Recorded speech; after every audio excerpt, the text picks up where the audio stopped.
माया किशोर स्वर्ण इसरानी। आज भारतीय सिंधु सभा द्वारा मथुरा में सिंधु स्मृति दिवस मनायो वियो है। हिते स्वामी लीलाशाह सिंधी धर्मशाला में जो आयोजन किया वियो है।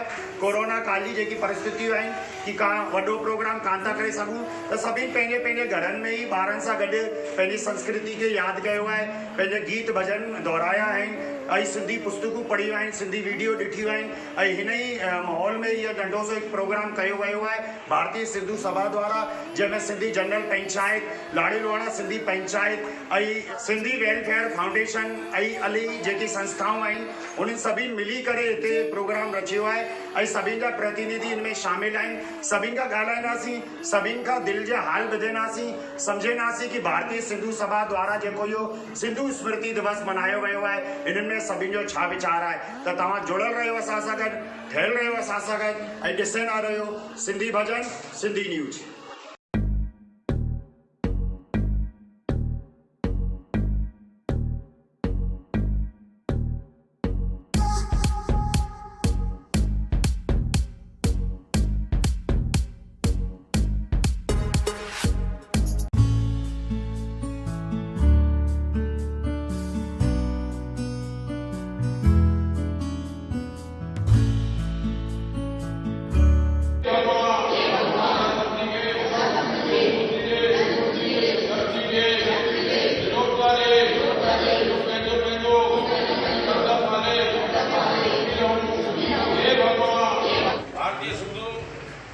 सभा जी तरफा अज सिंधी स्मृति दिवस मनायो वञे पियो मथुरा शहर में, जंहिंमें असांजा सभई पदाधिकारी वेठल आहिनि।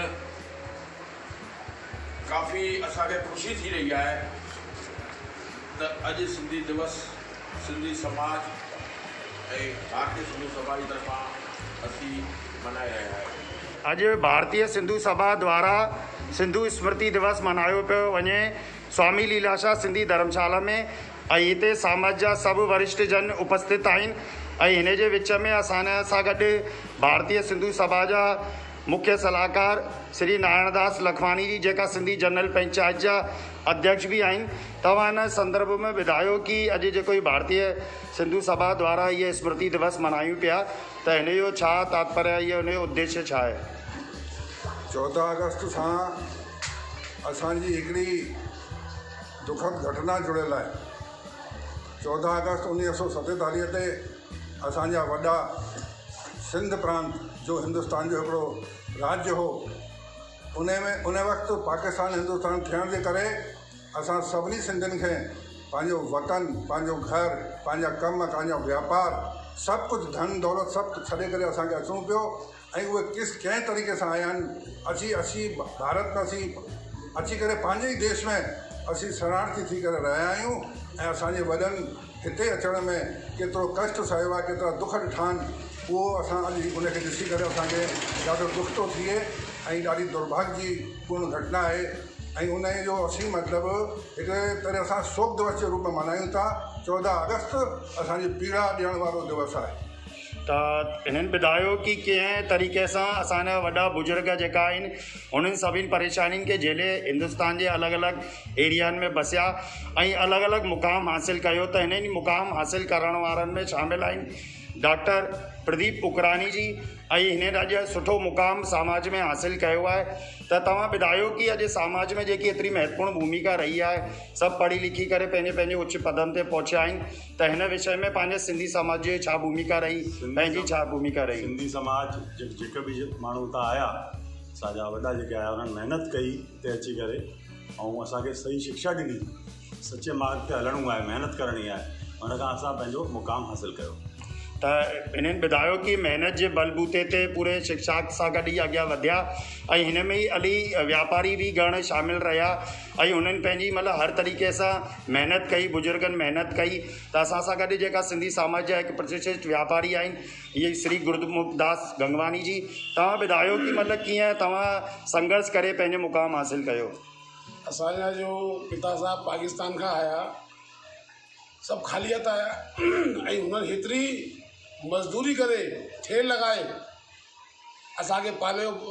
असां त खैर पैदा कोन्हे हुआसीं, लेकिन हुननि पंहिंजो एतिरो कष्ट में जीवन कटियो ग़रीबी में, और ये हुननि जी महिनत खां अॼु इस मुक़ाम ते असीं पहुचायो। त हिननि सुठी तरीक़े सां ॿुधायो ऐं हिन ई मुक़ाम में जेको आहे महिलाउनि जो बि इलाही सराहनीय योगदान रहियो आहे। त भारतीय सिंधु सभा जी प्रदेश उपाध्यक्ष श्रीमती गीता नाथानी सी असां सां गॾु आहिनि। त तव्हां ॿुधायो कि अॼु जेके महिलाउनि जी भूमिका पंहिंजे सिंधी समाज में छा रही आहे? सिंधी समाज में चइबो आहे कि नारी शक्ति का रूप होती है, नारी ही शक्ति आहे। त अॼु स्मृति दिवस जे रूप में असां मल्हायूं पिया 14 अगस्त, छोकी जीअं कि असांजे अध्यक्ष जी पहिरीं ॿुधायो कि 1947 में असां देश आज़ादु थियो, पाकिस्तान खां असां हिंदुस्तान में आयासीं। त ॾाढी अहम भूमिका रही आहे असां सभिनीनि जी। ऐं सिंधी कॾहिं बि महिनत था कोन ॾिजंदा आहिनि। आया भले ख़ाली हथ हुआ, लेकिन अॼु करोड़पति अरबपति आहिनि ॾाढी महिनत सां, लगन सां। त अॼु मां सिर्फ़ु हिकु ई शब्द चईंदसि ऐं सभई मिली करे चईंदासीं, मां सिंधी आहियां, हा मां सिंधी आहियां, हा मां सिंधी आहियां, हा मां सिंधी आहियां, बोला मिठी ॿोली, हा मां सिंधी आहियां, हा मां सिंधी आहियां। सिंधी समाज पंहिंजी बेटियुनि खे बि पढ़ायो ऐं उन्हनि बि सुठो मुक़ाम हासिलु कयो। त असांजे विच में हिकु असांजे सिंधी समाज जी शान बिटिया जेका पढ़ी लिखी करे पंहिंजो मुक़ाम हासिलु कयो, एडवोकेट अनीता चावला जी आहिनि।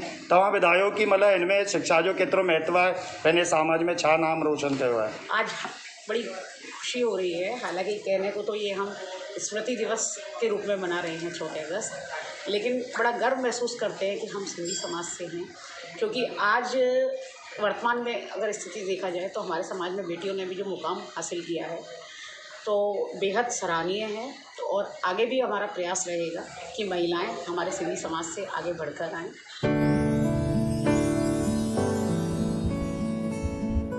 हर कौम जी सुञाणप हुन जी ज़ुबान आहे, हर कौम जी सुञाणप हुन जी ज़ुबान आहे, हर कौम जी सुञाणप हुन जी ज़ुबान आहे।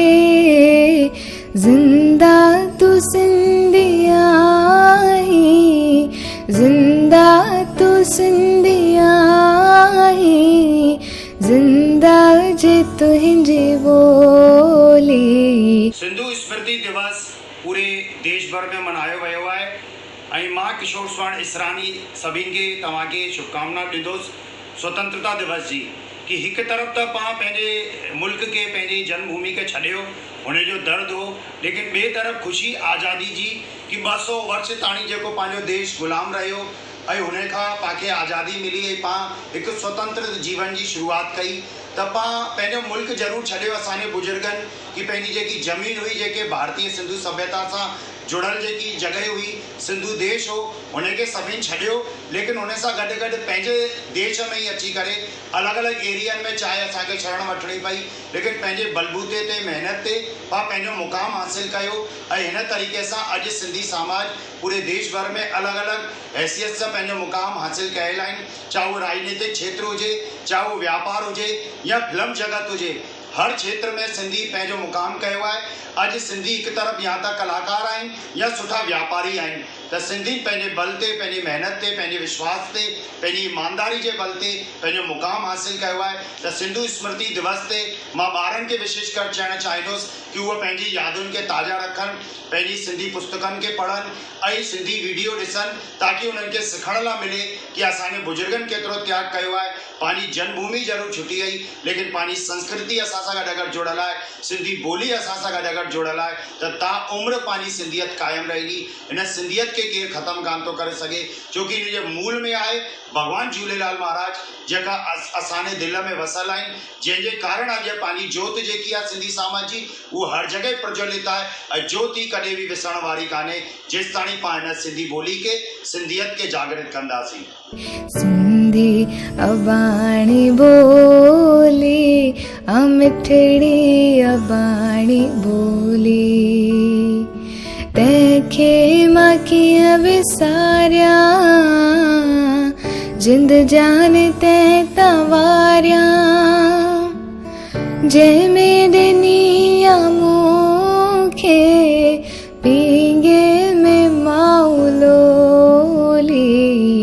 सिंधी अबाणी बोली हाँ मिठड़ी अबाणी बोली।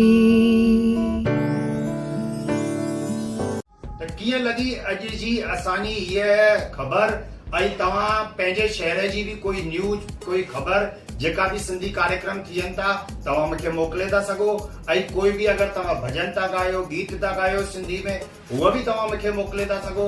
मुंहिंजे सिंधी चैनल ते तव्हांजी हर सिंधी ॻाल्हि तुरंत स्वीकार आहे ऐं हुनखे मां प्रदर्शित कंदुसि ऐं पूरे देश ऐं दुनिया में रहण वारा जेतिरा बि सिंधी परिवार आहिनि जेको हिनखे ॾिसनि पिया हिनखे शेयर करणु लाइक करणु कमेंट करण ऐं अगरि असांजे चैनल सां गॾु तव्हां नया जुड़ियल आहियो त सब्सक्राइब जरूर करनि ताकि कोई बि अहिड़ी वीडियो तव्हांखे लगातार मिलंदी रहे। त ठहियल हुजो असां सां गॾु जुड़ियल रहिजो असां सां गॾु ॾिसंदा रहियो सिंधी भॼन सिंधी न्यूज़ किशोर स्वाण इसरानी सां गॾु।